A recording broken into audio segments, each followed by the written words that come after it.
Okay, so you know we got to talk about this. Oh, yeah. We're going deep today. Deep. On the 2024 U.S. presidential election. Oh, boy.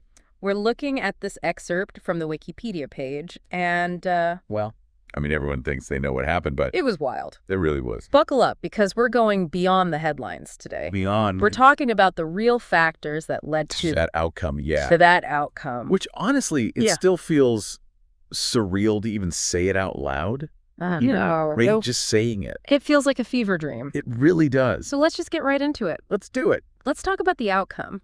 All right. It was not what anyone expected. Not what anyone expected. No. So we start with a sitting president dropping out of the race. Joe Biden Joe Biden. withdrawing in July 2024. July 2024. Can you imagine? It's unheard of. Unheard of since Lyndon B. Johnson. It was a huge deal. It was. And the reason Still age and health. Yeah, there were concerns circulating for months. And those concerns were they were serious enough that it caused this massive political earthquake. So then what happens? Kamala Harris steps up. Of course, the VP. Right, becomes the Democratic nominee. And her running mate? Tim Walz. The governor of Minnesota. Yep. Okay, so that's the Democrats. And on the other side, This is where it gets crazy. yeah, we had a figure who, well, everyone knows. who needs no introduction. Exactly. Donald Trump. Donald Trump secured the Republican nomination. And this is after. This is after multiple felony convictions and indictments. It's unbelievable. It really is a story for the history books. So he managed to recapture the presidency. Despite everything. After everything that happened. After all the events surrounding the 2020 election. I mean, how? It's a question a lot of people are still asking. It's mind-blowing. It is. What allowed for this comeback? That's what we're here to figure out. We got to unpack this. We- What were the issues that resonated with voters? Well, the economy was huge. Of course, the economy is always, It's always a factor. especially after the pandemic. Yeah, and with inflation and automation, And jobs. people were worried about their livelihoods. Absolutely. Is front and center for a lot of voters. Makes sense. People vote with their wallets. Yeah, it's pocketbook issues. But it wasn't just the economy, right? No health care was still a major concern, Of course. and the state of American democracy itself. Yeah, things felt fragile. Very fragile. And then there was the war between Israel and Hamas. Right, on the global stage. Adding to the anxiety. Absolutely. So we've got this mix of concerns. Domestic and international. It was a lot. It was a lot for people to process. A nation facing uncertainty on multiple fronts. And that's just the big picture.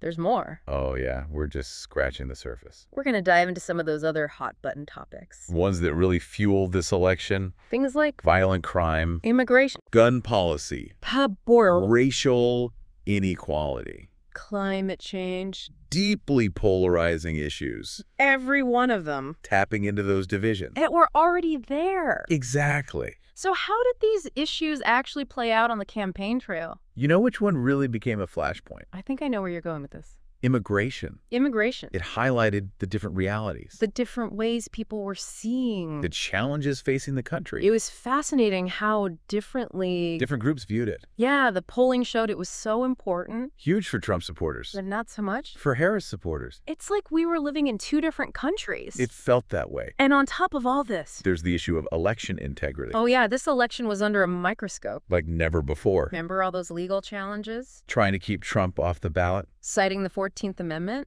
and his role in January 6th. It was a constitutional showdown. It was. And of course, this is all happening. Against a backdrop of distrust From 2020. from those claims of a rigged election. So what kind of impact did all of this have? On the election itself, Yeah, I mean, it put immense pressure on election officials they were already overwhelmed. with increased workloads. And all those public records requests It was a test of the system. were real stress tests. And then there's the foreign interference. Oh, right. We can't forget about that. That was the icing on the cake. The cherry on top. Russia, Run. all meddling in the election. Oh, according to intelligence reports, What were they hoping to achieve? they each had their own agenda. I bet. China seemed focused on sowing chaos. Undermining trust in the system. Right. And Russia appeared to be working in Trump's favor, Interesting. trying to weaken support for Ukraine and NATO. In Iran. They were trying to sway things against Trump. Using disinformation tactics? Online, yeah. So we have these three major players Each with their own goals. using all these different tactics to manipulate public opinion. Like something out of a movie. It's a wild time. So let's shift gears a bit. Back to the candidates. Specifically Trump. His path to victory was Unconventional, to say the least. unprecedented, really. He faced more legal battles than any other president. Became the first sitting U.S. president convicted of a crime. We're talking falsifying business records, Hush money payments. even attempts to overturn the 2020 election, That was constant. and on top of the legal challenges He had to deal with 2 assassination attempts. in the months leading up to the election. Talk about treasure. It sounds like a political thriller. It does. So how did they even run their campaigns with all this going on? That's a great question. What were their messages? How do they try to connect with voters? That's what we'll dig into next. All right, so we've set the stage right. A deeply divided nation. A wild political scene. 2 candidates with completely different visions. And now we get to the results. To the aftermath. What happened after all the votes were cast? What do the results tell us About the country. about the voters? About where we are. Well, the exit polls were pretty fascinating. Oh, I bet. Over 90% of counties swung towards Trump Wow. compared to 2020. 90%. Yeah, it was a much bigger shift than anyone expected. That's massive. Was mostly rural areas? It was pretty consistent Really? across both rural and urban areas. So it wasn't just a red state, blue state thing. Not really. It seems like there was a broader sentiment shift. Interesting. So a shift across the board. More or less. But were there any exceptions? There were some interesting trends in the suburbs. Okay, let's talk about that. Suburbs with lots of white, college-educated voters. They didn't swing as much. They seem to resist the overall trend. Like where? Places like the suburbs of Atlanta, Indianapolis, Milwaukee. So education level played a role. Seems like those areas maintain stronger support for Harris. It's like a puzzle. You can start to see the pieces. We're piecing it together. Yeah, different factors at play. What about racial and ethnic voting patterns? One thing that stood out was Trump's increased support among Hispanic voters. That's surprising given his stance on immigration. It is. But remember, voter motivations are rarely straightforward. True. For some Hispanic voters, the economy might have outweighed immigration concerns. It's about priorities. It is. Where did we see this trend the most? South Florida, the Rio Grande Valley, those are hotspots for Trump's gains. Interesting. But what's even more striking is that he made inroads even in states that voted overwhelmingly for Biden in 2020. Oh, wait, even those Democratic strongholds. Yeah, even states like New York and New Jersey swung over 10 points towards Trump. That's wild. It really shows the scale of his comeback. What about black voter support? There was that speculation that he might increase his share. Especially among black men. Right, but the exit polls showed only a slight increase. So not the dramatic shift some predicted? No, it went from 12% to 13%. Okay, still an increase, but not huge. Right, and his gains are mostly among black men. Makes sense. He actually lost ground among black women. Only 7% of their vote. It highlights the gender dynamics within different racial groups. It's Voter preferences are never simple. This election was about so much more than just 2 candidates. It was a reflection of the country. Of all those diverse and conflicting values. Yeah, absolutely. And those divisions didn't just disappear after the election. Right. The results came in, but that wasn't the end of the story. Let's talk about the aftermath How did people react? to such a polarizing outcome. Well, the reactions were pretty predictable, Democrats were grappling with the loss, and Republicans were celebrating. the return to power, You can imagine the conversations happening within each party. lots of soul searching. What were they saying? Well, among the Democrats, there was a lot of disagreement. About what went wrong. Yeah, what led to Harris's defeat? I bet some fingers were pointed. Some people, like Bernie Sanders, argued that the party had abandoned working-class people. That's a familiar critique. He blamed big money and well-paid consultants. He said they focused on issues that didn't resonate with working-class voters. So a disconnect with the base. And he also pointed to the billions in military aid sent to Israel. What was his point there? He suggested those resources could have been used to address domestic needs. So a critique of both economic and foreign policy priorities. Exactly. What did other Democrats have to say about that? Nancy Pelosi disagreed with the idea that they'd abandoned the working class. She had a different take. She attributed the loss to things like Biden's late withdrawal. And the lack of an open primary. More procedural explanations? Not a fundamental critique of the platform. It's worth noting that the New York Times reported that Pelosi also believed cultural issues played a role In the party's declining support. among working-class voters. So no easy answer. No clear consensus. What about the Republicans? How did they react? To their victory. George W. Bush, who hadn't endorsed either candidate, congratulated Trump. Okay. He highlighted the high voter turnout as a positive sign. a sign of a healthy democracy. right? And Obama and Michelle Obama released a statement, Acknowledging their disagreements. but emphasizing the importance of a peaceful transfer of power, A call for unity. despite the divisions. What about Harris? How did she handle her defeat? She conceded to Trump on November 6th, 2024. And the media had a field day. They did. There was so much analysis. What were the main themes?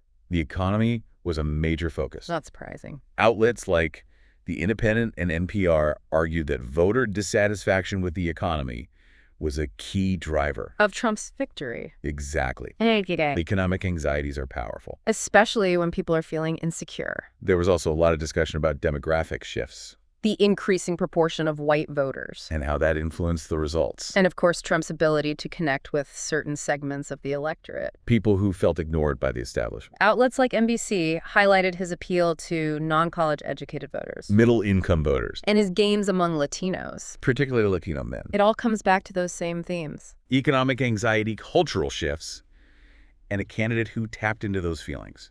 And Time magazine even suggested that Trump's strategy of minimizing his controversies And delaying his legal troubles until after the election, played a role in his success a calculated move, to control the narrative. and keep the focus on his message. And then there's the changing media landscape. The influence of alternative media. This is where it gets really interesting. Trump mastered social media and influencers He knew how to use those channels, to connect with specific audiences. bypassing traditional media. The New York Times pointed out his use of podcasts, online streamers. Wait, really? Even those? Even figures from the so-called manosphere. What? The manosphere. It's a loose online community of male commentators. Okay. They tend to be critical of feminism and traditional gender roles. Interesting. They have a big following among certain groups of men, And Trump tapped into that. in a way that traditional media couldn't. It was a smart strategy. It definitely paid off. But beyond the political fallout, There were other consequences, less obvious ones. like the surge in anxiety and fear among certain communities, Like who? LGBTQ plus individuals and groups. That's heartbreaking. Crisis service hotlines saw spiking calls. During the election week, It showed how vulnerable people were feeling, it's a reminder that elections have real consequences. beyond just politics, They impact people's lives. their sense of safety. The 2024 election wasn't just a political event It was a cultural earthquake. with aftershocks that we're still feeling. We've covered the shock, the demographics, the reactions, and the media analysis. But what does it all mean? What are the lasting implications of Trump's return to power? That's what we'll explore in part 3 of this deep dive. Okay, so we've talked about the election itself, the results, the reactions, and now I think it's time to talk about the aftermath. Yeah. What happened after Trump's victory? What were the immediate effects? Did anything change right away? Well, one of the first things we saw was actually a reaction in the financial markets. Oh, interesting. How did Wall Street respond to a second Trump presidency? They responded pretty favorably, actually. Really? The Dow surged, the S&P climbed, NASDAQ went up. It was a pretty bullish response. Huh. That's surprising given all the uncertainty surrounding Trump. It is, but some analysts were pointing to his history of pro-business policies. And the potential for deregulation, Right, and there was also talk of increased infrastructure spending. which could boost the economy. Exactly. So it seems like investors were betting on Trump to stimulate growth. Even if his methods were a little unorthodox, You could say that. were there any specific sectors that saw big gains? Tech was a big winner. Makes sense. Tesla's stock price went through the roof. Not surprising considering Elon Musk's support for Trump. Right, some investors were definitely hoping for a Trump-fueled tech boom. So Wall Street was optimistic, but what about the rest of the country? Well, Trump came into office facing a lot of legal challenges Yeah, those never really went away. and with a deep partisan divisions in Congress. It was gridlock. It made it really hard for him to make any big policy changes. So he had power, but he was also limited. It was a delicate balance. Did his victory make the political climate even worse? It did seem to deepen those existing divisions. It's like the country was split in two. There was a surge in online hate speech harassment targeting minority groups. That's awful. It was really concerning. Were there any specific incidents that stood out? There were reports of voter intimidation at some polling stations. Can you believe that? Even a few arson attacks on ballot drop boxes. Wow, it sounds like things were getting out of control. These were isolated incidents, but they reflected the tension. The unease. It was a far cry from a peaceful transfer of power. scary to think about. So yeah, within the U.S., the situation was pretty tense. What about the rest of the world? How did other countries react to Trump's return? It was a mixed bag. Some of America's allies were worried. About his unpredictability. Yeah, and his America First approach. Right. But some were cautiously optimistic, hoping for a more deal-oriented approach. So a mix of anxiety and hope. You could say that. Is it even possible to say how his victory affected U.S. foreign policy? It's hard to say for sure, because the world was already in a state of flux. There were conflicts everywhere. Alliances were shifting. It was a chaotic time. But Trump's rhetoric, And his skepticism of international institutions. that definitely caused some ripples. Yeah, it created a sense of unease on the world stage. So to sum it all up, we had a divided nation, a president facing legal battles, and a world watching nervously. It was a recipe for instability. What are the big takeaways from all of this? What does it tell us about America's place in the world? I think the biggest takeaway is that this election wasn't just a one-off event. It was part of a larger trend. It exposed some deep-seated issues. It wasn't just about who won or lost, It was about the forces shaping American identity. and America's role in the world. What are those forces, those underlying currents? Well, we're talking about things like economic inequality, Cultural shifts, the power of social media. the erosion of trust in institutions. These are big, complex issues. With no easy answers. So where does that leave us?